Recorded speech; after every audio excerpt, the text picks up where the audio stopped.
කාලයක් වැය කරලා දැන ඉගෙන ගන්නට උත්සාහවත් වෙන්නේ. සම්මා සම්බුදුරජාණන් වහන්සේ දෙසූ මේ ධර්මය පරම ගම්බීරයි. රාගයෙන් මුසපත් වුණු, ද්වේෂයෙන් මෝහයෙන් මුසපත් වුණු චිත්ත සංධාන ඇති මිනිසුන්ට මේ ධර්මය තේරෙන්නේ නැහැ. මේ තථාගතයන්න් වහන්සේගේ ධර්මය ශ්‍රවණය කරනකොට අපි අපේ හදමැදුරු තුල තියෙන රාග ද්වේෂ මෝහ ආදී කෙලෙස් ගිනි නීවරණ ධර්ම අපේ ශක්ති ප්‍රමාණයෙන් දක්ෂතා අනුව යටපත් කරගෙන අන්න විහත නොවි භාවනාවක් වැඩෙන ශීර්ෂයෙන් තමයි මේ බුදුබණ ටික අහන්න ඕනේ. එතකොට මේ කියන කාරණා හොඳට අපේ සිතට වැටහෙනවා, හිතේ තැම්පත් වෙනවා. ඒ වගේම මේ දේශනාව තුල මම මතක් කළ ආකාරයට මේක දසවණින් අහනවා වගේම මේ කියන කාරණා සියල්ල හිතින් නුවණින් රූප රාම බවට පරිවර්තනය කරලා දකින්නටත් ඔබ දක්ෂ වෙන්න ඕනේ. ශ්‍රවණයෙන් ලබන දේ රූප රාම බවට පත් කරලා මනසින් නුවණින් දකින්නද දක්ෂතාවයේ තියෙන කෙනාට මේ දේශනා කරන ධර්මය මනාව දකින්න පුළුවන්කම ලැබෙනවා. පින්වත්නි, අපි හිතෙන් හීනයක් බලනවා වගේ නෙවෙයි මම ඒක කරන හැටි මේ පින්වතුන්ට මේට පළමු දේශනාවක දේශනා කරලා තියෙනවා. ඉතින් ඒ අනුව වෙන කිසිම දෙයකට අපේ සිත යන්න නොදී දසවණින් සද්ධර්මයේ අසමින් අසන ධර්මයේ මනසින් රූප රාම කොට බලමින් මෙහෙම නුවණ යොදවලා ඒකේ අර්ථ සිතට වැටහෙන විදිහට දේශනා කරන ධර්මයේ අර්ථය බේරලා ගන්න පුළුවන් වෙන විදිහට මේ බුදුබණ ටික අහන්න ඕනේ. ඉතින් ධර්මයේ අහන ගමන් ඔබ හදා ගන්න ඕනේ දක්ෂතාවයක් තමයි මේ මතක් කරලා දුන්නේ. පින්වත්නි, දැන් අපි මේ චතුරාර්ය සත්‍ය ධර්මයේ තත්ත්ව පරිදි දැනගෙන දුකෙන් අත මිදෙන වැඩපිළිවෙලක් කමඨහනක් අරිහත්වයේ දක්වා භාවනා මාර්ගයක් මේ ඉගෙන ගන්නේ. දැන් දේශනා 31ක් 32ක් පමණ පුරාවටම, ඒ කියන්නේ පැය 32ක් පමණ පුරාවටම මේ චතුරාර්ය සත්‍ය ධර්ම දේශනාව අපි දැන ඉගෙන ගනිමින් ශ්‍රවණය කරමින් එනවා. බුදුරජාණන් වහන්සේගේ මේ ධර්මය ඔබ දන්නවා මහා සතිපට්ඨාන සූත්‍රයේ තමයි දේශනා කළේ. ධම්මානුපස්සනා සතිපට්ඨානේ අවසන් සතිපට්ඨානය තමයි ආර්ය සත්‍ය සම්මර්ෂණ විදර්ශනා ක්‍රමය. දේශනා කරපෝ රහත් බව ගෙන දෙන කමඨහන් වලින් 21 වෙනි කමඨහන තමයි මේ දේශනා 32ක් පුරාවටම අපි දැන් මේ ඉගෙන ගනිමින් එන්නේ. ඉතින් මේක එහෙම ආවට ගියාට භාවනා කරන්න පුළුවන් කමක් නැහැ. ඉස්සර වෙලා මේ ආර්ය සත්‍ය ධර්මයේ ධර්ම ස්වરૂපයෙන් දැනගන්න ඕනේ. ඊළඟට මේක විදර්ශනා ඇසින් බලන හැටි දැනගන්න ඕනේ. ඊළඟට ප්‍රායෝගිකව භාවනා කරන හැටි දැනගෙන කමඨහන අරගෙන ඒ කමඨහන් ශීර්ෂයෙන් මේ ආර්ය සත්‍ය සම්මර්ෂණ භාවනාව කරන්න ඕනේ. ඉතින් එතකොට තමයි මේක තුල සතර සතිපට්ඨාන ධර්මම වැඩිලා පිළිවෙලින් අරිහත්වයේ දක්වාම යන්න පුළුවන් වෙන්නේ. අපි රහත් වෙන්නේ දුක්ඛාරය සත්‍ය නුවණින් පිරිසිඳ දැනගන්නවා. දුක නුවණින් පිරිසිඳ දැනගන්නකොටම අපි මේ දුකට තණ්හා කරන්නේ දුකට බැඳිලා ඉන්නේ දුක දුකක් බව දන්නේ නැති හින්දා මේක දුකක් බව දැනගන්නකොට අනිත්‍ය දෙයක් බව අසාර දෙයක් බව නිස්සාර දෙයක් බව දැනගන්නකොට දුක උපදින්න හේතුව ඉබේමයි ප්‍රහාණය වෙන්නේ. ඒකේ ප්‍රහාණ කෘත්‍යයෙන් තමයි අපිට මේ ධර්මය අවබෝධ වෙන්නේ. දුක පිරිසිඳ දකින වෙලාවට සමුදය ප්‍රහාණය වෙනකොට මේ සිතට උපාදාන කරගන්න අල්ලගන්න පිහිටා සිටින්න මේ සංස්කාර ධර්මයන්ගේ තැනක් නැති වෙනකොට මේ සිත නිවන අරමුණු කරගෙන අරමුණු කිරීම වශයෙන් නිවනට බැසගන්නේ සාක්ෂාත් කෘත්‍යයෙන් නිවන අවබෝධ වෙන්නේ දුක පිරිසිඳ දැනීමේ කෘත්‍ය තුලමයි. පින්වත්නි යමක් සඳහාද අපි මේ මාර්ගය වඩන්නේ ඒ වඩන දේ අපට පසක් වෙනකොට ඉබේමයි මාර්ගයේ වැඩිලා නිම වෙන්නේ. ඉතින් අපි යම් කිසි ගමනක් යනකොට ඒ ගමන කෙලවර වෙන්නේ අපි බලාපොරොත්තු වෙන තැනට අපිපත් වෙනකොට අපි බලාපොරොත්තු වෙන තැන පිහිටනකොට ඒ මාර්ගය යෑම ගමන ඉබේමයි නිමාවටපත් වෙන්නේ. එතකොට මේ මාර්ග සත්‍ය භාවනා කෘත්‍ය සම්පූර්ණ වෙනවා වැඩිම කෘත්‍ය සම්පූර්ණ වෙනවා වැඩිම කෘත්‍ය වශයෙන් මේ ධර්මය අපට අවබෝධ වෙනවා. මේ චතුරාර්ය සත්‍ය ධර්ම අවබෝධ කරගෙන නිවන සාක්ෂාත් කරගන්න අපිට කරන්න තියෙන වැඩපිළිවෙල තමයි දුක දුකක් බව නොදැන දුක සැපයක් කොට අරගෙන නিত্য දෙයක් කොට අරගෙන අපි මේ තණ්හා කරන ස්වરૂපයේ සිටේ ගෙවෙනකල් මේ දුකට උපාදාන කරන උපාදාන ධර්ම ගෙවෙනකල් මේ දුකට බැඳිලා තියෙන සංයෝජන ධර්ම ගෙවෙනකල් පින්වත්නි මේ දුක අපි පිරිසිඳ දකින වැඩපිළිවෙලක නිරත වෙන්න ඕනේ. ඉතින් ඒ සඳහා අපිට කළ යුතු පිළිවෙල වැඩක් තියෙනවා. එහිම් මෙහිම් පැනලා මේක කරන්න බෑ. පිළිවෙලින් යන්න ඕනේ. ලෝතර සම්මා සම්බුදුරජාණන් වහන්සේට විරුද්ධව මේ ගමන යන්න පුළුවන් කමක් නැහැ. බුදුරජාණන් වහන්සේ පෙන්නපු විදිහටමයි අපට මේ ගමන යන්න වෙන්නේ. උන්වහන්සේ පෙන්නපු ක්‍රමය වරද්දවලා අපට හිතෙන ක්‍රමවලට අපට පහසුයි කියලා දැනෙන ක්‍රමවලට මේ ගමන ගියාට මේ ධර්මය දැන ඉගෙන ගත්තට ඥාන දර්ශනයක් ඇති කරගන්න පුළුවන්. නමුත් ප්‍රත්‍යක්ෂ අවබෝධයක් කවදාවත් සිද්ධ වෙන්නේ නැහැ. ප්‍රත්‍යක්ෂ අවබෝධයකටපත් වෙන්න නම් බුදුරජාණන් වහන්සේ පෙන්නපු ප්‍රතිපදාව නොවරදවාම අපි පිළිපදින්න ඕනේ. පින්වත්නි මේ කාරණා ටික අපි අපේ හදවත තුළ තැම්පත් කරගෙන දැන් අපි දුක්ඛාර සත්‍ය ධර්මය තමයි කතා කරන්නේ. ඒ දුක්ඛාර සත්‍ය ධර්මය අපේ ඥාන මට්ටමට අපේ දැනුමට අහු වෙන විදිහට ජාතිපි දුක්ඛෝ ජරාපි දුක්ඛෝ කියලා සත්ව පුද්ගල සංඥාවක් තුල පිහිටගෙන අපි ඉස්සර වෙලා දුක්ඛාර සත්‍ය ඉගෙන ගත්තා. ජාති දුක, ජරා දුක, මරණ දුක, ව්‍යාධි දුක, අප්‍රිය සංප්‍රයෝග දුක ලැබෙන්නේ සත්වයකට. එතකොට සත්ව පුද්ගල සංඥාවක් තියෙන මේ පුහුදුන් ලෝකයට තේරෙන විදිහේ දුක්ඛාර සත්‍ය දේශනාවක් අපි පළමුවෙන් ඉගෙනගෙන මේක දුකක් බව තේරුම් අරගත්තා. කොහොම හරි මේ දුකෙන් නිදහස් වෙන්න ඕනේ කියන නුවණ මේ දුක්ඛාර සත්‍ය දේශනාව අහනකොට අපේ පින්වතුන්ට ඇති වුණා.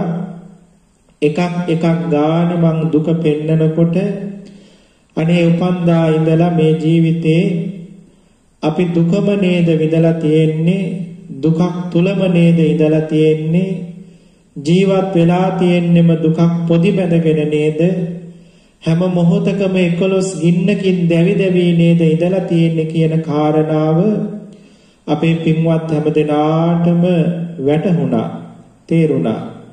ඉතින් එහෙම තේරුණු නිසා තමයි අපේ පින්වතුන්ට මේ දුක්ඛාර සත්‍ය ධර්මය කොහොම හරි අවබෝධ කරගන්න ඕනි කියන උත්සාහය ඇති වුණේ. මොකද පින්වත්නි මේක දේශනාව අහන වෙලාවට අපට දුකක් කියලා තේරුණාට අපි මේ ජීවිතේ ජීවත් වෙන වෙලාවේ ඒ දුක වැහි වැහි හැම වෙලාවෙම ආස්වාදයේ තමයි මතුවලා ආවේ. ඒ ආස්වාද කඩතුරාව අයින් කරලා මේ අප්‍රමාණ දුක්ගිනි කඳ නුවණින් දැකපු දවසට තමයි අපි මේ දුක ගැන කලකිරෙන්නේ. තාම අපිට දුකට කලකිරිලා නැහැ. ඒ නිසා තමයි මහා දුක්ගඩක් වුණු මේ පංචස්කන්ධයට අපි මේ තරම් ඇලුම් කරන්නේ. ඒ වගේම මේ පංචස්කන්ධය දුකක් බව නොදන්න නිසා තමයි එක පස්කඳක් මදි වෙලා නෝනා දරුවෝ මේ ආදි වශයෙන් තව පංචස්කන්ධ ගොඩක් මගේ කරගෙන ඒවා නඩත්තු කරමින් එව්වගේ තියෙන ජාති ජරා ව්‍යාධි මරණ පරිදේව දෝමනස් ආදී දුක් වලටද කරගහමින් ඒ සියල්ල තමන්ගේ කරගෙන නොනවතින මහා දුක්ඛන්දක් විඳ විඳා ඒක තුලම ජීවත් වෙන්නේ. පින්වත්නි මේ දුක දුකක් වශයෙන් අපට දැනෙන දවසට තමයි මේ දුකට අපි කලකිරෙන්නේ. බුදුරජාණන් වහන්සේ සත්පුද්ගල සංඥාවක් තුල ඉඳගෙන පෙන්නපු දුක්ඛාර සත්‍ය දේශනාව මේ පින්වත් හැමදෙනාම පහුගිය දේශනාවන් තුල ශ්‍රවණය කරනකොට කොහොම හරි මේ චතුරාර්ය සත්‍ය ධර්ම අවබෝධ කරගෙන මේසා දුකකින් පිරි සසර ගමනින් අපි අත මිදෙන්න ඕනේ කියන සිත පහළ වුණා. ඒ දුක්ඛාර සත්‍ය දේශනාවේදී පෙන්වුවේ සුගතිය කියලා හඳුන්වන මනුස්ස ලෝකයේ මිනිසෙක් විඳින දුක් ගොඩක්. නමුත් දුගතියේ දුක ඒ මනුස්ස ලෝකේ දුක අනුව අපිට නුවණින් තේරුම් ගන්න පුළුවන් ඒක අනන්තයි අප්‍රමාණයි කියලා. ඉතින් ඒ නිසා මේ දුක අපට තේරෙන විදිහට දැනගත්තා කියලා අපට දුකින් නිදහස් වෙන්න විදිහක් නැහැ. ජාති ජරා ව්‍යාධි මරණ පරිදේවාදී දුක් වලින් පෙන්නපු ඒ දුක්ඛාර සත්‍ය දේශනාව අහනකොට තේරෙනවා අත්දැකීමෙන් දේ සියලු දුක් ටික අපි විඳලා තියෙනවා. හැබැයි ඒ දුක එසේ දැනගත්තා කියලා අපට මේ සසරින් මිදෙන්න විදිහක් නැහැ. සසරින් ගැලවෙන විදිහට මේ දුක දකින්න ඕනේ. ඒ අපේ දැනුම් මට්ටමින් අපේ ඥාන මට්ටමින් මේ පුහුදුන් සිතට පේන විදිහට දුක දැක්කා කියලා දුක විඳා කියලා දුක තේරුණා කියලා කවදාවත් මේ දුකෙන් ගැලවෙන්න විදිහක් නැහැ. ඒ නිසා මේ දුක බුදුපසේ බුදු මහරහතන් වහන්සේලාට පෙනෙන විදිහට දකින විදිහට මේ දුක තවත් ගැඹුරින් ඇත්ත ඇති සැටියට යථා භූත විදිහට දකින්න ඕනේ. එහෙම දැක්කහම තමයි අපට සසරින් ගැලවෙන මාර්ගයක් පොටක් හම්බ වෙන්නේ. ඉතින් ඒ නිසා දැන් අපි අපේ නුවණ ඒ දුක්ඛාර සත්‍ය දේශනාවෙම අවසනයේදී බුදුරජාණන් වහන්සේ වදාලා සංකිට්ඨේන පංච උපාදානස්කන්ධෝ දුක්ඛෝ කියලා ඒ අනුව මේ පංචස්කන්ධය පිළිබඳව මේ පස්කඳ කොහොමද දුකක් වෙන්නේ කියලා පරමාර්ථ වශයෙන් ගැඹුරින් මේ දුක පිළිබඳව අධ්‍යයනය කරමින් යන වැඩපිළිවෙලක තමයි මේ වෙනකොට මේ දේශනා මාලාවේ අපි පසු වෙන්නේ. පින්වත්නි ඒ අනුව පංචස්කන්ධේ රූපස්කන්ධයේ පිළිබඳව අපි දැන් පහුගිය දේශනා කීපයක් තිස්සේ ඉගෙන ගත්තා. රූපස්කන්ධේ පරමාර්ථ වශයෙන් පෙන්නපු රූප 28 පිළිබඳව අපි දැන් ඉගෙනගෙන හමාරයි. ඒ රූප 28 මම පළවෙනියෙන්ම මේ පින්වතුන්ට පෙන්නපු රූප ටික ඒ කියන්නේ සතර මහා ධාතුව, ඒ වගේම ප්‍රසාද රූප ටික, ගෝචර රූප ටික, භාව රූප ටික, හෘද වස්තු රූපේ, ජීවිතේන්ද්‍රිය රූපේ, ආහාර රූපේ කියන මේ රූප 18 පිළිබඳ මම ලොකු විස්තරයක් කළේ නැහැ. ඊට හේතුව ඒ රූප 28 පිළිබඳ ලොකු විස්තරයකට වැඩියේ ඊළඟට තියෙන රූප 10 පිළිබඳ තමයි අපි ගැඹුරින් දැනගන්න ඕනේ. මොකද මේ චතුරාර්ය සත්‍ය පිරිසිඳ දකින්න නම් ආකාශ ධාතුව, කාය වාග් විඤ්ඤාති, ලහුතා මුදිතා කම්මඤ්ඤතා, උපචය සම්තති ජරතා අනිච්චතා කියන මේ රූප 10 ඊටාම ගැඹුරින් දැනගන්න ඕනේ. ඒ රූප 10 යම් යම් පමණ දන්නවද එපමණ විදර්ශනා නුවණ දියුණු වෙනවා. ඒ වගේම සසරින් ගැලවෙන චතුරාර්ය සත්‍ය ධර්ම පිරිසිඳ දකින්න අවබෝධ කරගන්න පුළුවන් නුවණ පහළ වෙනවා. ඉතින් ඒ නිසා මහා භූත රූපයන් ගැන ඒ ප්‍රසාදාදී ඒ රූප 18 අපිට දකින්න තියෙන්නේ යන්තම් ඒ රූප පිළිබඳ දැනගෙන ඒ රූප ශරීරයේ කොතනද තියෙන්නේ, කොහොමද පහළ වෙන්නේ, මොන හේතුවෙන්ද පහළ වෙන්නේ කියන මේ කාරණා ටික විතරක් ඒ රූප ගැන දැනගෙන ඒ රූපය අනිත්‍ය වෙන හැටි, උපදින හැටි, නැති වෙන හැටි, මෙහෙම අනිත්‍ය දුක්ඛ අනාත්ම ස්වභාවයන් අවබෝධ කරගන්න පුළුවන් වෙන විදිහට ඒ රූපයන් දැනගත්තාම ඇති කියලා මම මතක් කළා. හැබැයි අවකාශ රූපේ පටන් අනිත්‍යතා රූපය දක්වා තියෙන මේ රූප 10 නම් ඔබ හැම දෙනාම ඊටාම විස්තර ඇතිව මනසට වැටහෙන විදිහට, තේරෙන විදිහට හොඳට ඉගෙන ගන්න ඕනි කියන කාරණාව මතක් කරමින් මම මේ රූප 10 ඊටාම පැහැදිලිව යම් පමණකට විස්තර කළා. හැබැයි මේ රූප 10 මම කළ විස්තරය ඊටාම අල්පයි. මේ රූපයන් ගැන තව බොහෝ දේවල් ඔබ ඉගෙන ගන්න ඕනේ. ඉතින් ඒ සඳහා ධර්ම සාකච්ඡා කරන්න ඕනේ. ඒ වගේම පත කියවන්න ඕනේ. දහම් දේශනාවලට සවන් දෙන්න ඕනේ. මම මේ රූපයන් විස්තර කරන හැම තැනකදීම ඒ රූපයන් ප්‍රායෝගිකව අපේ ජීවිතය තුළින් දකින්නේ කොහොමද කියන එකට එක උදාහරණයක් හරි දුන්නා. ඉතින් ඒ අනුව තව තවත් උදාහරණ හදාගෙන ජීවිතයේ සිදුවෙන හැම සිද්ධි සිද්ධාන්තයක් තුළම මේ රූප 10 තුලින් අර රූප 18 ස්වභාවය දැනගන්නට අපි හැම වෙලාවකම නුවණ හදාගන්න ඕනේ. ඉතින් පින්වත්නි මේ ධර්මය ඉගෙන ගන්න ඕනේ, භාවනා ක්‍රමය දැනගන්න ඕනේ, කරන්න ඕනේ මොකක්ද කියලා දැනගන්න ඕනේ. ඒ ටික දැනගත්තට මදි පොතේ නැති කමටහන් දෙන ගුරුවරයෙකුගෙන් ඉගෙන ගන්න ඕනේ. මොකද භාවනාව ගැන විස්තරයක් විතරයි පොතේ තියෙන්නේ, භාවනාව කරන හැටි විතරයි පොතේ තියෙන්නේ. භාවනාව ඉගෙන ගත්තට බෑ, කමටහන ඉගෙන ගන්න ඕනේ. ඉතින් භාවනාවයි කමටහනයි කියලා කියන්නේ දෙකක්.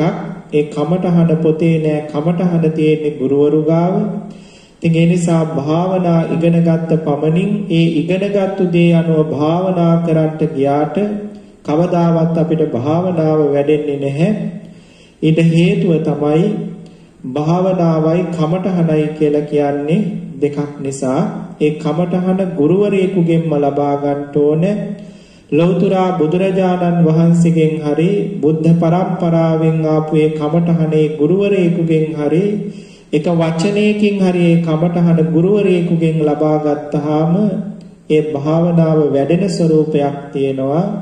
ඉතින් මේ දේවල් කියනකොට අපේ සමහර පින්වතෙක් කෙනෙකුට හිතේ බුදුරජාණන් වහන්සේ දේශනා කරපු ත්‍රිපිටකය කියවලා අපට භාවනාවක් දැන ඉගෙනගෙන ඒ බුදුරජාණන් වහන්සේගේ ත්‍රිපිටකයේ දේශනා කළා තියෙන විදිහට කරන්න පුළුවන් නේ කියලා.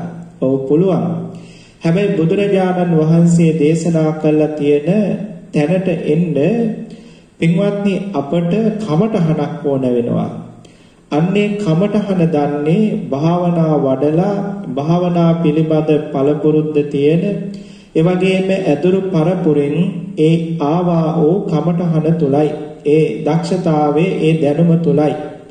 එතකොට ඒ කමඨහන පොතක ලියලා තිබ්බත් පොතින් ඒක දැන ඉගෙනගෙන කරනවට වැඩිය භාවනා යෝගීන්ගේ අත්දැකීම් අනුව ඒ පොතේ තියෙන කමඨහනම කමඨහන් ගන්න පිළිවෙලට ගුරුවරයෙක් ගාවට ගිහිල්ලා ගෞරවයෙන් ගුරුවරයෙකුගේ මුවින්ම මේ කමඨහන ගත්තාම ඒ කමඨහන හොඳට පිහිටා සිටින බවක් වැඩෙන බවක් භාවනාව දියුණු වෙන බවක් තියෙනවා කියන කාරණාව ප්‍රසිද්ධ කාරණයක්.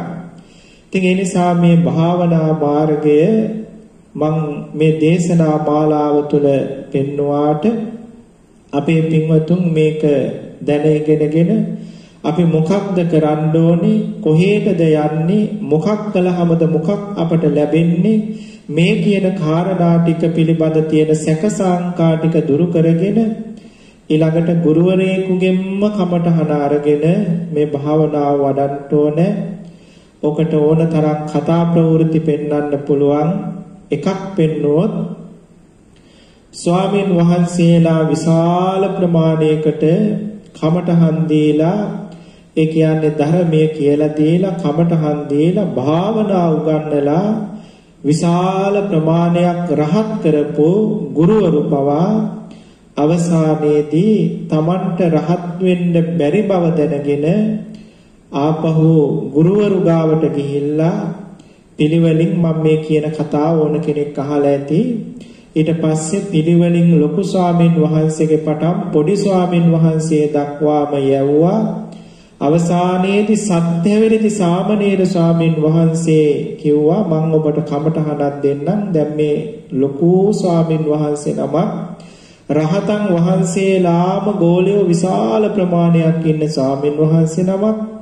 නමුත් උන්වහන්සේට අර සත්‍යවිරති සාමණේර ස්වාමීන් වහන්සේ කිව්වා අර පේන මඩ තියෙන පොකුණට බැහැලා ආවොත් මම කමඨහනක් දෙන්නම් කියලා. ඉතින් ඒ ස්වාමීන් වහන්සේ පොකුණට බැස්සා බැහැලා ගොප්පැට දක්වා පොකුණේ බහිනකොටම සාමණේර ස්වාමීන් වහන්සේ කිව්වා අනේ ස්වාමීනි වඩින්න මම ඔබ වහන්සේට කමඨහනක් දෙන්නම් කියලා. ඉතින් ඒ ස්වාමීන් වහන්සේ කමඨහන කියලා දුන්නේ වචනයයි. වචන දෙකක් තුනක් දුන්නේ. මොකද ඒ ස්වාමීන් වහන්සේ රහත් වෙන්න තරම් කමඨහන් දන්නවා. කමඨහන් දීලා බොහෝ පිරිසක් රහත් කරලත් තියෙනවා. මුළු ත්‍රිපිටකයම දන්නවා. හැබැයි අර සාමණේරයා ඒ ගුරුවරයාගෙන් ලැබුණු වචනේ තුල පිහිටාගෙන Taman දන්න භාවනාව වඩවට පස්සේ ස්වාමීන් වහන්සේට ඉක්මනින් රහත් වෙන්න පුළුවන් වුණා. මේ වාගේ Taman රහත් වෙලා කියලා හිතාගෙන හිටපු බොහෝ දෙනෙකුට තවත් ගුරුවරයෙක් දුන්නු කමඨහන අරගෙන භාවනා කරලා තමයි රහත් වෙන්න පුළුවන් උනේ. ඉතින් මේ කාරණාවලින් ඔබට තේරුම් ගන්න පුළුවන් ඔබ කොච්චර භාවනා දැනගෙන හිටියත් ගුරුවරයෙකුගේ මුවින් ගන්න එකම වචනේ තුල පිහිටා සිටගෙන ඔබ දන්න දැනුමද දාලා භාවනා වැඩුවොත් තමයි මේ භාවනාව දියුණු වෙන්නේ කියන කාරණාව.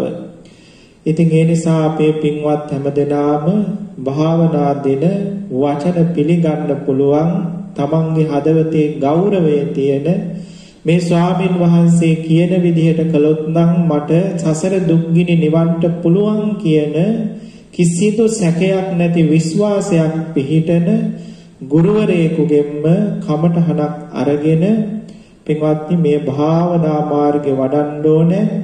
එතකොට තමයි අපිට මේ භාවනාව වඩන්න පුළුවන්කම ලැබෙන්නේ වැඩෙන්නේ. ඉතින් ඒ පිළිබඳවත් මම මේ වෙලාවේ පොඩ්ඩක් මතක් කළා.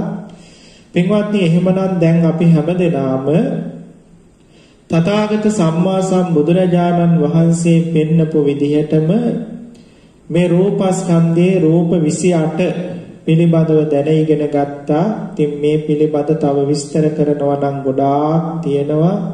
එහෙම වුණොත් චතුරාර්ය සත්‍ය ධර්ම දේශනාව වෙන පැත්තකට යන හින්දා රූපස්කන්ධය පිළිබඳ කරන විස්තරය පින්වත්නි අද මේ දේශනාවෙන් මම අවසන් කරනවා. දැන් පින්වත්නි පොඩ්ඩක් අපි මේ ඉගෙනගත්තු රූප 28 පිළිබඳව සාරාංශයක් කරලා බලමු. විශේෂයෙන්ම ඔබ දන්නවා අපේ පින්වතුන් ඉගෙනගත්තු රූප 28න් අපේ ඇහැට පේන එක රූපයක් තියෙනවා. මේ රූප 28න් අපේ ඇහැට පේන එකම රූපය තමයි පින්වත්නි වර්ණ රූපය කියලා කියන්නේ. ඉතිරි රූප 27ම ඇහැට පේන්නේ නැහැ. මෙන්න මේ විස්තරය දැන් මම මේ වචන කීපයකින් කියන විස්තරය නම් අනිවාර්යයෙන්ම ඔබ හොඳටම දැනගන්න ඕනේ. එහෙම වුණොත් තමයි සත්වපුද්ගල සංඥාව දුරු කරගෙන මේ රූපස්කන්ධය පිරිසිදු දකින්න පුළුවන්කම ලැබෙන්නේ. පින්වත්නි පළවෙනි කාරණය තමයි මේ රූප 28න් ඇහැට පේන්නේ වර්ණ රූපය විතරයි. ඉතිරි රූප 27ම ඇහැට පේන්නේ නැහැ. මේ රූප 28න් කනට ඇහෙන්නේ එකම රූපයයි, ඒ ශබ්ද රූපය විතරයි. එයින් එහා වෙන කිසිදු රූපයක් රූප 27ම කනට දැනෙන්නේ නැහැ. නාසයට දැනෙන්නේ එක රූපයයි, ඒ ගන්ධ රූපය. අනිත් රූප 27ම නාසයට දැනෙන්නේ නැහැ. දිවට දැනෙන්නේ එක රූපයයි, රස රූපේ විතරයි. අනිත් රූප 27ම දිවට දැනෙන්නේ නැහැ. කයට දැනෙන්නේ රූප 3යි, ඒ පඨවි තේජෝ වායෝ කියන රූප 3 විතරයි. ඉතිරි රූප 25ම කයට දැනෙන්නේ නැහැ. රූප සියල්ලම මනසට මනෝවිඤ්ඤාණයට දැනෙනවා. මනෝවිඤ්ඤාණයට අවිෂය රූපයක් නැහැ. පින්වත්නි එතකොට මෙන්න මේ ඇස කන නාසය දිව ශරීරය කියන මේ ඉඳුරම් පහට මේ තුන් ලෝක ධාතුවේම තියෙන සකල විද රූපයන්ගෙන් අපට අරමුණු වෙන රූපේ පිළිබඳව ඔන්න දැන් අපි දන්නවා. මොකක්ද මේකේ තියෙන වටිනාකම? මේ කාරණේ දැනගැනීමේ. දැන් අපි මේ වෙනකොට රූප 28ම දැනගත්තා. ඔය රූප 28න් තමයි මේ පේන නොපෙනෙන ජීවි අජීවි සකල විශ්ව ලෝක ධාතුවම නිර්මාණය වෙලා තියෙන්නේ කියන කාරණාව අපි දැන් දන්නවා. ඒකෙනුත් මේ සත්වපුද්ගල ශරීරයෙන් බැහැර තියෙන්නේ රූප කීපයයි. ඒ තමයි පඨවි ආපෝ තේජෝ වායෝ වන්න ගන්ධ රස ඕජා කියන ටිකයි. ඒ වගේම ශබ්ද රූපයයි කියන මේ රූප ටික තමයි බාහිර ලෝකේ තියෙන්නේ. ඉතින් බාහිර ලෝකේ තියෙන්නේ ඔය රූප 9. ඉතින් මේ රූප 9න් තොර අනිත් රූප ටික සේරම මේ සත්ව ශරීරයේ තමයි රූප 28ම අපට හම්බ වෙන්නේ. බාහිර ලෝකේ හම්බ වෙන්නේ ඔහොම රූප කීපයක් විතරයි. පින්වත්නි එතකොට මේ මුළු මහත් විශ්වයම මේ ගෙවල් දොරවල් යාන වාහන ඉඩකඩම් මන්දාකිණි ඉර සඳු ග්‍රහ තාරකා මේ ඔක්කොම මේ කියන රූප ටිකෙන් තමයි පින්වත්නි හැදිලා තියෙන්නේ. මේ හැම තැනම තියෙන්නේ මේ රූප ටික. එතකොට මේ රූප යම් යම් ප්‍රමාණයක් සමූහ වශයෙන් එකට එකතු වෙලා මේ ලෝකේ තියෙන පුංචිම අංශුව හැදෙනවා.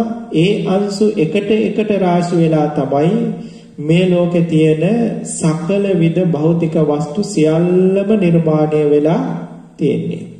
මේ කාරණේ දැන් දන්නවා. පින්වත්නි එතකොට අපේ මේ ඇස් දෙකට පේන්නේ වර්ණ රූපේ විතරනම් දැන් හොඳට කල්පනා කරන්න මේ කියන කාරණාව. අපේ ඇස් දෙකට පේන්නේ වර්ණ රූපේ කියන එකම රූපයක් විතරනම් කවම කවදාකවත් පින්වත්නි අපට මේ ලෝකේ තියෙන සත්වයෝ පුද්ගලයෝ ඉරසඳු ග්‍රහතාරකා බලන්න පුළුවන්කමක් නැහැ. දැන් මෙහෙම කිව්වහම එකපාරම මොකක්ද මේ කිව්වේ කියලා හිතෙයි. දැන් කල්පනා කරන්න ඕනේ. මම පුංචි උදාහරණයක් මේ පින්වතුන්ට අරගෙන කියන්නම්. අපේ පින්වත්නි ඔබ හැමදෙනාම දැකලා තියෙනවානේ ගෙදරක තියෙන යම්කිසි භාණ්ඩයක් අපි ගමු පුටුවක්. දැන් මේ පුටුව ගත්තාම අපේ ඇස් දෙකට පේන්නේ මේ රූප 28න් වර්ණ රූපය විතරනම්. මේ පුටුව හැදිලා තියෙන්නේ පාටින් නෙවෙයි. පුටුව හැදිලා තියෙන්නේ ඝන ගතිය, වැగిරෙන ගතිය, හමන ගතිය, රස්නේ ඌස්නේ, මේ වගේම වර්ණ, ගන්ධ, රස, ඕජා ආදී මේ සුද්ධාෂ්ටක රූප කලාප ටිකම එකතු වෙලා තමයි මේ පුටුව හැදිලා තියෙන්නේ. හැබැයි අපේ ඇස් දෙකට පේන්නේ මේ පුටුවේ තියෙන වර්ණය විතරයි. පුටුවේ ඝන බව, ඒ වගේම පුටුව බර බව, ඒ වගේම මේ පුටුව හයිය බව, මේ පුටුවේ ඉඳ ගන්න පුළුවන් බව, මේ පුටුව වටිනවා කියන බව, මේ කිසිම දෙයක් පින්වත්නි අපේ ඇහැට පේන්නේ නැහැ. මතක තියාගන්න, ඇහැට වර්ණ රූපයේ පෙනෙන වෙලාවට ඔය පුටුවේ තියෙන ඝන ගතිය, ඒ වගේම පුටුවේ තියෙන බර ගතිය, මේ ආදී කිසි දෙයක් අපේ සිතට දැනෙන්නේ නැහැ. වර්ණ රූපය පෙනෙන වෙලාවට අපට සිත් දෙකක් නැහැ, එක හිතයි තියෙන්නේ. වර්ණ රූපය දකින වෙලාවට පින්වත්නි කයට ස්පර්ශ දැනෙන්නේ නැහැ. දැන් අපට හිතෙනවා ඇහැට රූපත් පේනකොට, කනින් ශබ්දත් අහනකොට, කයින් ස්පර්ශත් එකවරම අපට විඳින්න පුළුවන් කියලා. පින්වත්නි මෙහෙම අපට හිතෙන්නේ මේක අපට නොසිතන තරම්, තේරුම් ගන්න බැරි තරම් වේගයකින් ඒ තැන සිත් පහළ වෙන හින්දා. මම මේ කියන කාරණාව ටිකක් ගැඹුරු ඇති. හැබැයි පින්වත්නි කල්පනා කළොත් පොඩ්ඩක් තේරෙනවා. කල්පනා කරන්නේ කොහොමද? පොතකුයි පෑනකුයි අරගෙන මම මේ කියන කාරණාව රූප සටහන් වලින් අදින්න ඕනේ. මිනිස්සෙගේ රූපයක් ඇඳා, ඇස් දෙකක් ඇඳා, කන් දෙකක් ඇඳා, කටක් ඇඳා, ශරීරයක් ඇඳා, මෙහෙම ඇඳලා ඇස් දෙකේ තමයි වර්ණ රූපය පහළ වෙන්නේ, වර්ණ රූපය දකින්නේ, කන් දෙකෙන් තමයි ශබ්ද රූපය අහන්නේ, ඒ වගේම දිවට රස රූපය විතරයි දැනෙන්නේ. මෙවුවා ලියනවා වෙන වෙනම. මෙහෙම ලියලා කල්පනා කරනවා මට තියෙන්නේ එක හිතයි, එක හිතකට එකවරක එක අරමුණක් තමයි ගන්න පුළුවන්. අරමුණු දෙකක් ගන්න බෑ, දැන් දෙක උපදින්න විදිහක් නැහැ. සිත ඇහි උපදින වෙලාවට කනේ උපදින්නේ නැහැ, කනේ උපදින වෙලාවට ඇහි උපදින්නේ නැහැ. මේක ධර්මතාවයක්. මේක කාටත් තේරෙනවා. එහෙමනම් මගේ ඇහැට පේන්නේ වර්ණ රූපය විතරනම් පුටුවේ තියෙන. මේ පුටුව දකින වෙලාවට, ඇහි සිත පහළ වෙන වෙලාවට මට මේ පුටුවේ තියෙන ස්පර්ශය, ඒ වගේම පුටුවේ තියෙන අනිත් කිසි දෙයක් පේන්නේ නැහැ. ඊළඟට කනට යම්කිසි ශබ්දයක් ඇහෙන වෙලාවට ඇහැට රූප පේන්නේ නැහැ. පින්වත්නි මෙන්න මේ අනුව ටිකක් කල්පනා කළාම අපට අතට පුටුව අහු වෙන වෙලාවට, පුටුවේ තියෙන ඝන ගතිය මෙහෙම අතට අහු වෙන වෙලාවට පුටුව ඇහැට පේන්නේ නැහැ. එතකොට මේ ඇහැට පේන දර්ශනය දැකලා අනිත්‍ය වුණාට පස්සේ ඒකෙන් ගත්ත සංඥාව ඉතුරුව තියෙනවා. ඊළඟට නහයෙන් ආග්‍රහණය කරලා කයෙන් අල්ලලා ඒ දැනගත්තු සංඥා ටික අපේ සිතේ ඉතිරුව තියෙනවා. පසු කාලයක හිතක මේ සංඥා ටික ඔක්කොම එකට එකතු කරලා තමයි ඝන ගතියෙන්, බර ගතියෙන්, වර්ණයකින් යුතු පුටුවක් කියන සංඥාව අපි ගැට ගහලා හදාගන්නේ. මේක හිතේ ඇති වෙන මායා දර්ශනයක්. නමුදු ඇස් දෙකෙන් දැක්කාවත්, අතින් ඇල්ලුවාවත්, කනෙන් ඇහුවාවත්, නහයෙන් ස්පර්ශ කළාවත්, ආග්‍රහණය කළාවත් නෙවෙයි. ඉතින් මෙන්න මේ කාරණාව පින්වත්නි මෙතන අපිට තේරුම් ගන්න තියෙන තැනක්. මේ රූපස්කන්ධය පිරිසිදු දකිනකොට එතකොට තමයි මේ ලෝකේහි අපි මේ ධර්මතා ටිකක් දකින්නේ, රූප ටිකක් එකවරක දකින්නේ. මේ රූප ටික හැර දෙස් එකක්, පුටුවක්, සත්වයෙක්, පුද්ගලයෙක් කියලා දෙයක් අපට බාහිර ලෝකයේහි මේ ඉදurන්ට හම්බ වෙන්නේ නැහැ කියන කාරණාව පින්වත්නි ඉතා පහසුවෙන් තේරුම් ගන්න පුළුවන්. දැන් පුටුව දකින වෙලාවට ඇස් දෙකට පෙනුනේ පුටුවේ වර්ණය නම් ඇස් දෙකට පුටුව පෙනුනේ නැහැ. ඒ වගේම පුටුවේ තියෙන බරගතිය, ඝනගතිය දැනුනේ කයට නම් කයට පුටුවේ වර්ණය පෙනුනේ නැහැ.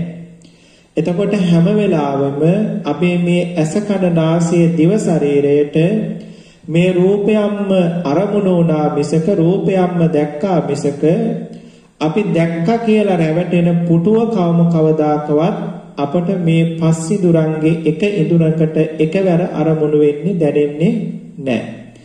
පස් අවස්ථාවකදී අපිට දැනෙච්ච දේවල් එකට එකතු කරලා සිතේ තමයි මේ පුටුව කියන රූපය අපි හදාගන්නේ.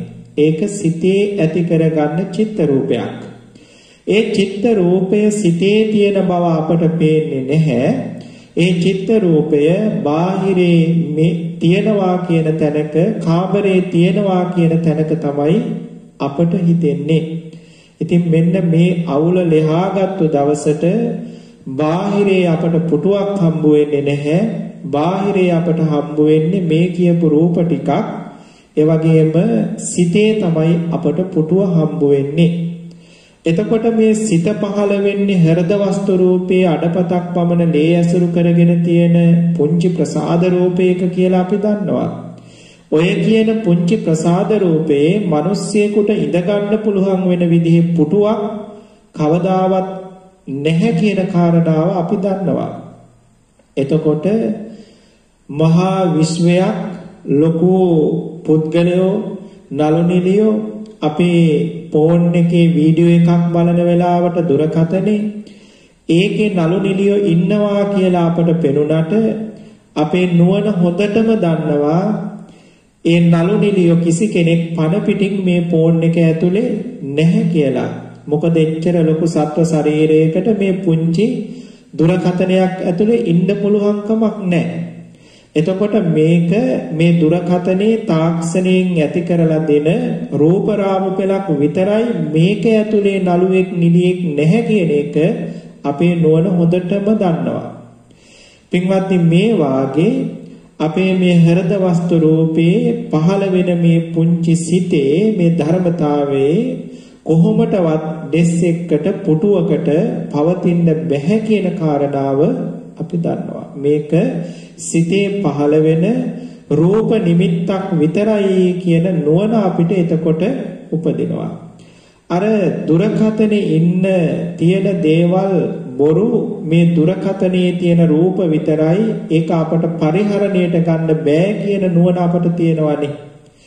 දැන් ඒකේ ඇපල් ගෙඩියක් පෙන්නපුවාම රස ආහාරයක් දුරකථනේ පෙන්නපුවාම ඒ දුරකථනේ පෙන්නපු රස ආහාරයට අපි කවදාවත් දුරකථනයෙන් ඒ ආහාරය ගන්න ඔට්ටු වෙන්නේ නැහනේ.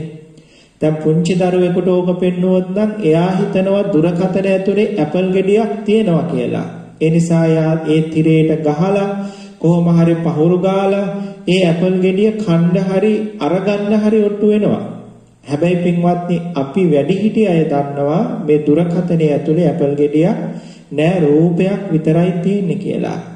හැබැයි මේ රූපයට ආසාව ඇති වෙනකොට අපි බාහිරින් ඔය ඇපල් ගෙඩිය හොයන ස්වરૂපයක් තියෙනවා. හැබැයි දුරකථනයේ ඇතුලෙන් ඇපල් ගෙඩිය හොයන ස්වરૂපයක් අපි ගාව නෑ. ඒ වාගේ මේ හෘද වස්තු රූපේහි මේ රූප නිමිත්ත පහළ වෙන්නේ කියන කාරණාව දැක්කහම ඔය පුටුව බාහිරේවත් හිත ඇතුලේවත් නැහැ කියන කාරණාව පින්වත්නි ඊට පහසුවෙන් පසක් වෙනවා. එතකොට බාහිරේ මගේ ඇස් දෙකට පේන්නේ වර්ණ රූපේ විතරයි, අතින් ඇල්ලුවොත් දැනෙන්නේ පඨවි තේජෝ වායෝ රූප ටික විතරයි, නහයෙන් ඉම්බොත් දැනෙන්නේ ගන්ධ රූපේ විතරයි, පුටුව කටෙන් ලෙව කාලා බැලුවොත් ඒකේ යම් රසයක් දැනෙනවා නම් ඒ රස රූපේ ඒ වෙලාවේ දිවට විතරයි දැනෙන්නේ. ඉතින් මේ රූප ටික මට වෙන වෙනම දැනෙනවා මිසක මේ රූප ටිකම බාහිරේ තියනවා මිසක මේ අංශු ටිකම බාහිරේ පවතිනවා මිසක මේ පුටුව කියලා මට බාහිරේ තියනවා වාගේ පේන එක හැම වෙලාවෙම ඇස් දෙකෙන් ගන්න රූපය, කනෙන් ගන්න රූපය, ඒ වගේම ශරීරයෙන් ගන්න රූපය මේ නිමිති ටික එකට එකතු කරලා සිතෙන් හදලා දෙන රූපයක් හෘද වස්තු රූපයේ පහළ වෙන රූපයක් කියන එක අපිට තේරෙනවා. ඒ හෘද වස්තු රූපයේ තියෙන රූපය අපට බාහිරේ හම්බ වෙන්නේ නැහැ කියන කාරණාවත් අපි දන්නවා. පින්වත්නි, එතකොට බාහිරෙත් හිස්, අධ්‍යාත්මයත් හිස්. බාහිරේ තියෙන්නේ ඔය කියන රූප ටික විතරයි. අධ්‍යාත්මය ඇතුලේ තියෙන්නේ රූප නිමිත්තක් විතරයි. එතකොට බාහිරේවත් හිත ඇතුලේවත් අපි අදහස් කරන, අපි තණ්හා කරන, අපි තියනවා කියලා හිතන, අපි උපාදාන කරගන්න, අපි ප්‍රාර්ථනා කරන පුටුව හම්බ වෙන්නේ නැහැ කියන නුවණ පින්වත්නි අපට උපදිනවා. ඉතින් මේ නුවණ ඉපදුනා කියලා පුටුව පරිහරණය කරන්න අපිට බාධාවක් වෙන්නේ නැහැ. මේ රූප සමූහයක් වෙන කය ඔය රූප සමූහයක් වෙන පුටුවක ඉඳවන්න සතප්පවන්න අපිට පුළුවන්. හැබැයි ඒක ඉන්දෙව්වට සතප්පෙව්වට මේ පුටුව කියන දේ සිතේ තියෙන මායා දර්ශනයක්, ශරීරයේ කියන දේ සිතේ තියෙන මායා දර්ශනයක්.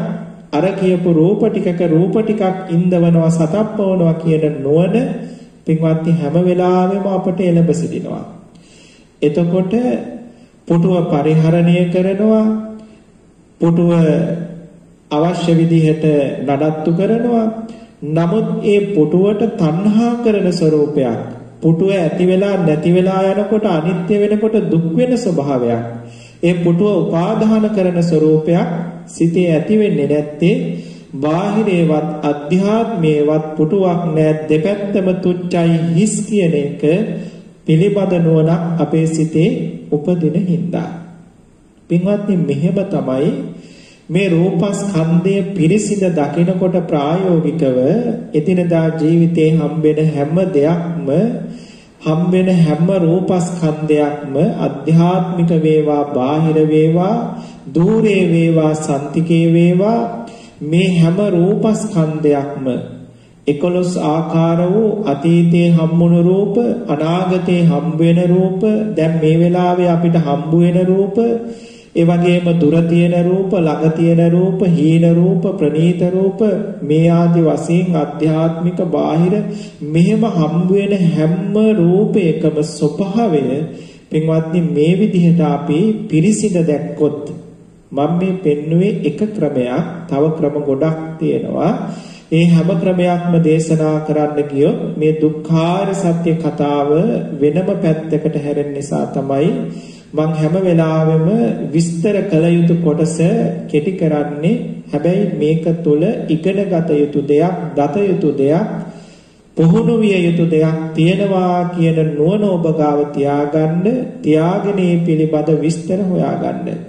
මේ කියන කාරණාවන් පොතක සටහන් කරගෙන ඒ සම්බන්ධව තව බොහෝ කාරණා එකතු කරගෙන තමන්ගේ දැනුම හදාගන්න ඕනේ.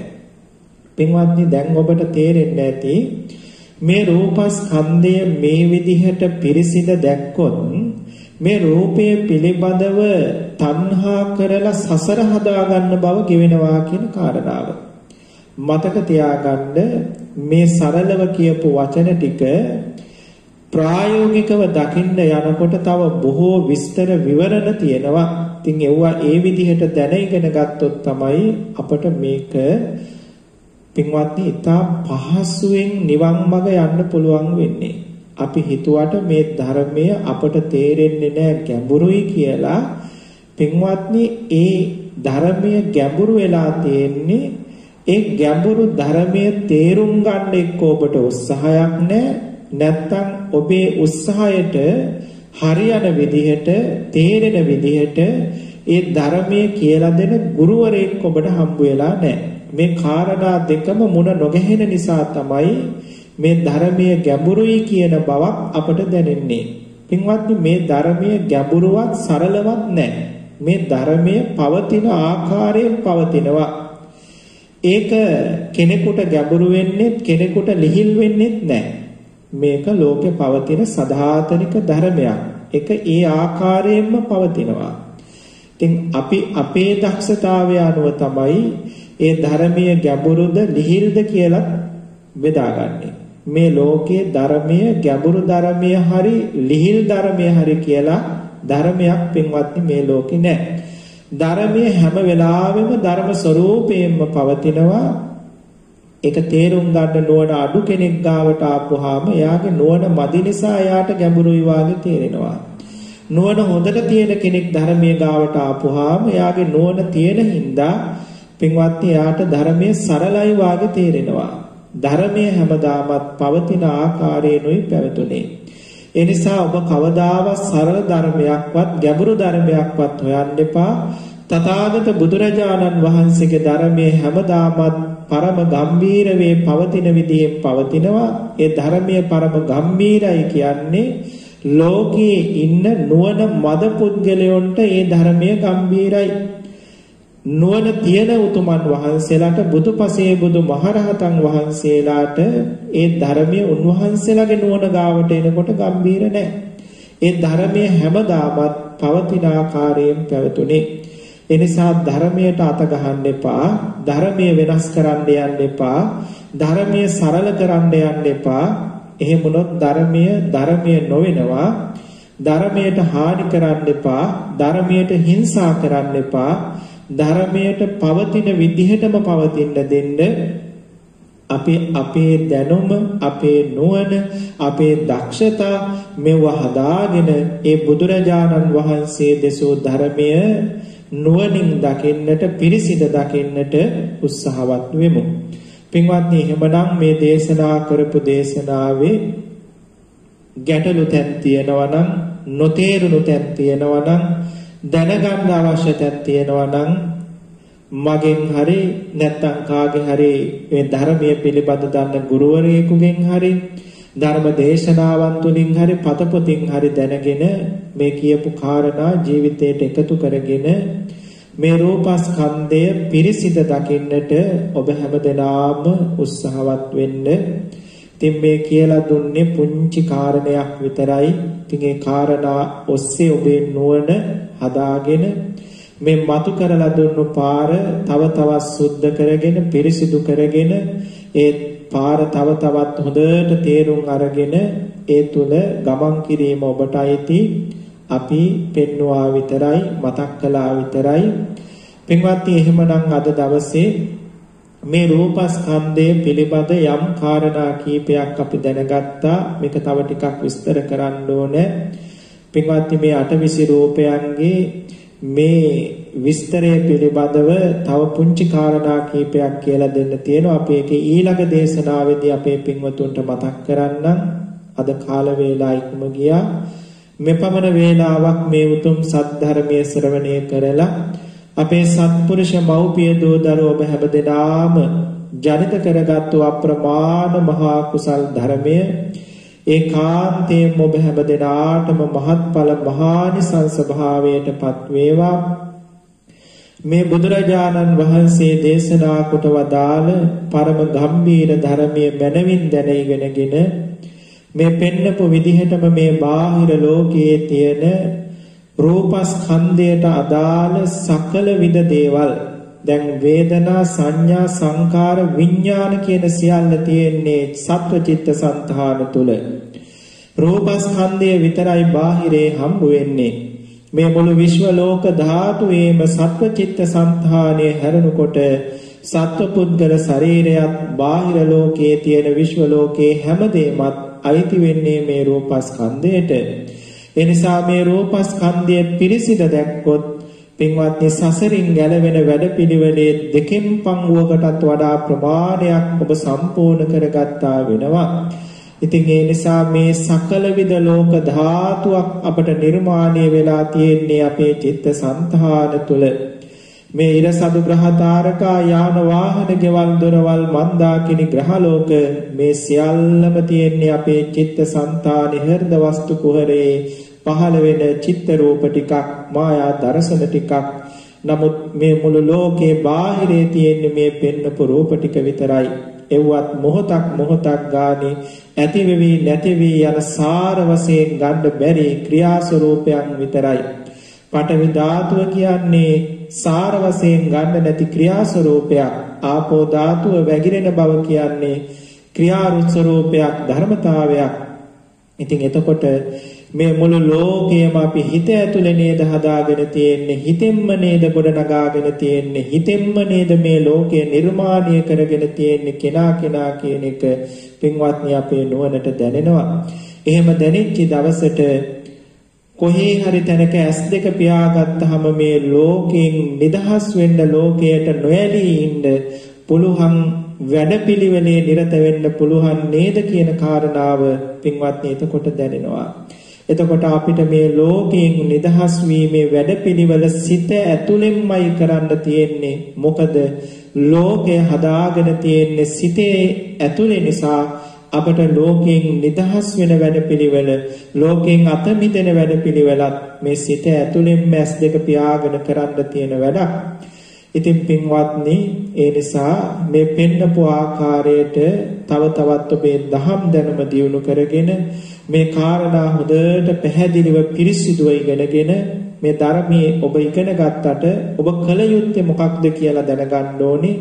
මේ ධර්මයේ ඉගෙන ගත්තට ඔබ කල යුතු දේ මම මෙතන කියලා දුන්නේ නැහැ. ඔබ කල යුතු කමටහන ඉගෙන ගන්න, කල යුතු වැඩපිළිවෙල ඉගෙන ගන්න, ඉගෙනගෙන කල යුත්ත කරන්න.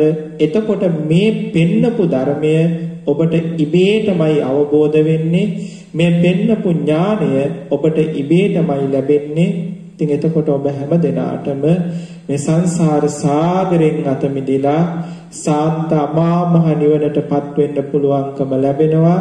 මේ ධම්ම අවවාද ඒ පිණිස ඔබ හැම දිනාටම හේතු උපකාර වේවා කියලා අපි මෛත්‍රියෙන් ආශිර්වාද කරනවා.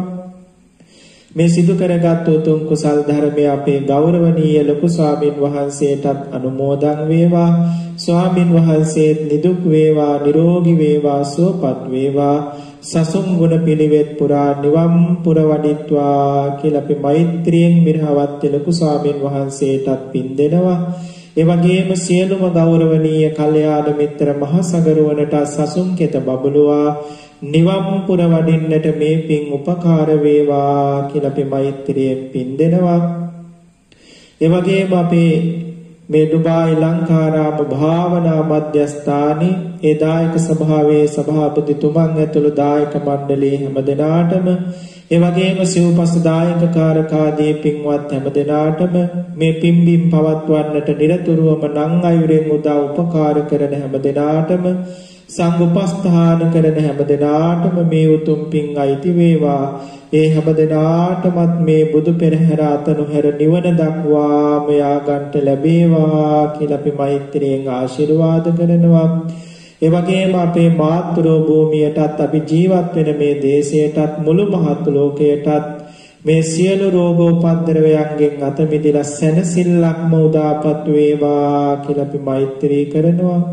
ඒ වගේම මහස පුරා වැඩ ඉන්න දිව්‍ය රාජ මණ්ඩලයට අප නමින් මිය පරලොව ගිය අපේ සියලුම ඥාති බන්දු වර්ගයාට මේ උතුම් පින් අනුමෝදන් වේවා.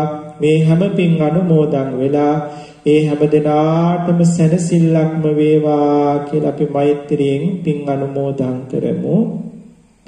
ඉදම් මේ ඥාතේනං හෝතු සුඛිතා හුන්තු ඥාතයෝ. ඉදම් මේ ඥාතේනං හෝතු සුඛිතා හුන්තු ඥාතයෝ.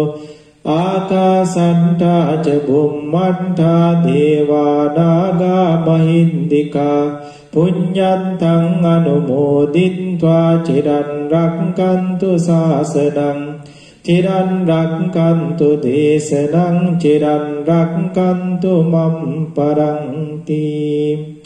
හොඳයි අපේ පින්වත් සත්පුරුෂ මව්පිය දූ දරුවෝ ඔබ හැම දෙනාම මෙම සජීවීව මේ උතුම් දහම් දේශනාව ශ්‍රවණය කරලා ජීවිත ගමනට අප්‍රමාණ කුසල් සම්භාරයක් එකතු කරගත්තා. මේ උතුම් කුසල් ධර්මයේ ආනුභාව පුණ්‍ය ශක්තියේ බලයෙන් ඔබ හැම දිනාටම නිදුක්ව නිරෝගීව සුවසේම පාරමී ගුණ දහම් පුරාගෙන අමා මහ නිවන් සැනසෙල්ල දක්වාම මේ බුදු පෙරහැර අතනුහැර යා ගන්නට ලැබේවා කියලා අපි මෙසිතෙන්ම ආශිර්වාද අභිෂේචන පවත්වනවා. හැම දිනම වන්දනා කරගන්න. අභිවාදන සීලිස නිච්ඡං වද්ධාපචායිනෝ චත්තාරෝ ධම්මා වඩ්ඩන්ති ආයුවන්නෝ සුඛම් බලං ආයුරාෝග්‍ය සම්පatti සග්ග සම්පatti මේවච අතෝ නිබ්බාන සම්පatti ඉමිනාති සමිඤ්ඤතු සුපති සුපති.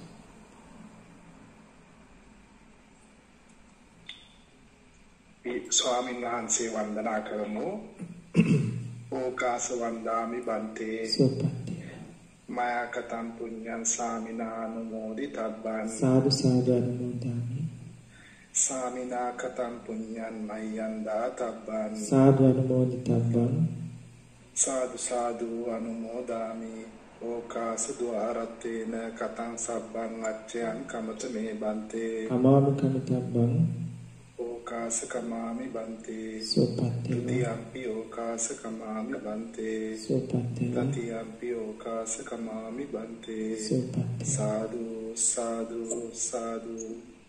සීලවන්තං ගුණවන්තං පුඤ්ඤක්කෙත්තං අනුත්තරං දුර්ලභේන මයා ලද්දං පස්සිතුං වන්දිතුං වරං සාරිපුත්තාදි තේරාණං ආගතං පටිපාටියා සද්දා සීල දයා වහසං බුද්ධ පුත්තං නමං.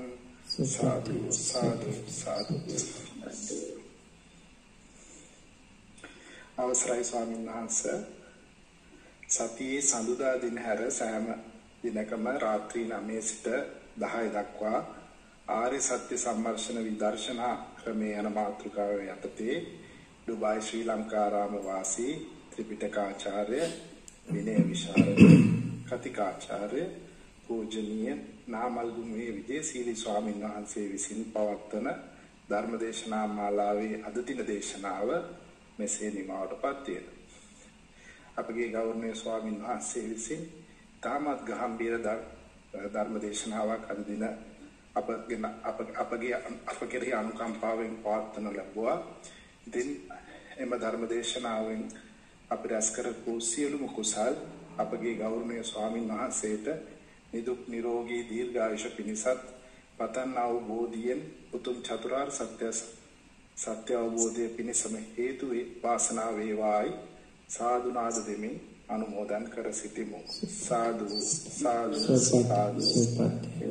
ඒ වගේම හෙට සඳුදා දිනයක් බැවින් පංචස්කන්ධය තත්තු පරිදි නුවණින් දැන උපාදාන රහිතව පිරිනවෙන්නට යන මාතෘකාව යටතේ ධර්ම දේශනාවක් ශ්‍රවණය කිරීමට බලාපොරොත්තු වෙන අද දිනට නියමිත වැඩසටහන මෙසේ අවසන් කර සිටිමු.